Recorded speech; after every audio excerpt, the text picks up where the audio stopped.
بسم اللہ الرحمن الرحیم۔ حدیث نمبر 471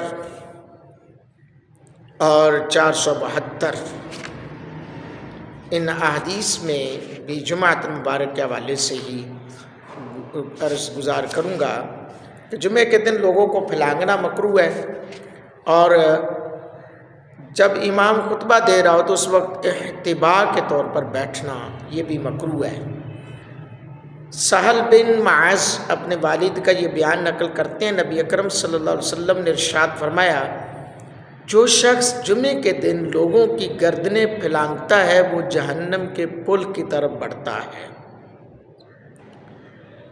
جمعے کے دن لوگوں کی گردنیں پھلانگنا وہ جہنم کے پل کی طرف جاتا ہے۔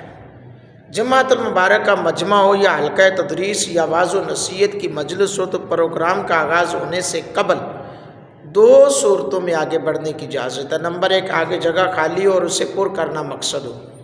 نمبر 2، آگے بڑھنے کی وجہ سے کسی کو تکلیف نہ پہنچے۔ تاہم جب پروگرام کا آغاز ہو چکا ہو تو ہر اعتبار سے آگے بڑھنے کی ممانعت ہے۔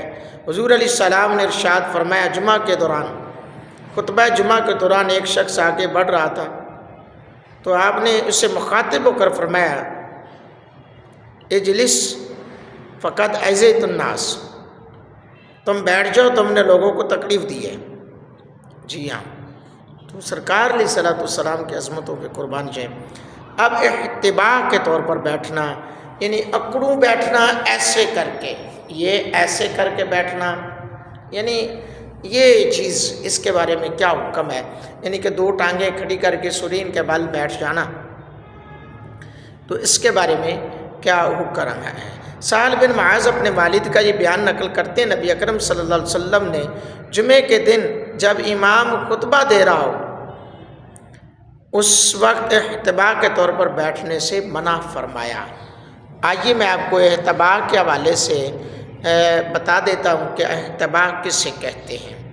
احتباء کی شکل یہ ہے کہ سرین پر بیٹھ کر اپنے دونوں گھٹنے کھڑے کر کے دونوں ہاتھوں سے انہیں مضبوطی سے پکڑ لینا، یعنی کہ یہ چیز ہے ایسے بیٹھنا یا ایسے بیٹھنا، اسے احتباء بھی کہتے ہیں۔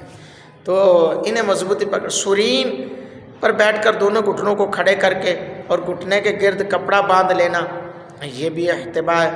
حدیث باب میں دوران خطبہ اس کیفیت میں بیٹھنے سے منع کیا گیا ہے۔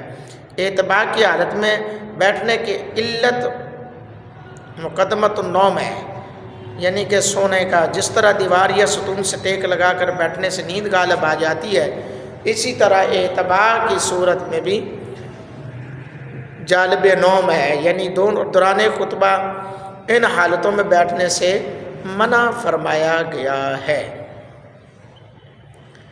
اللہ رب العالمین ہم سب کو نبی پاک صلی اللہ علیہ وسلم کی حدیث پہ عمل پیرا ہونے والا بنائے، آمین۔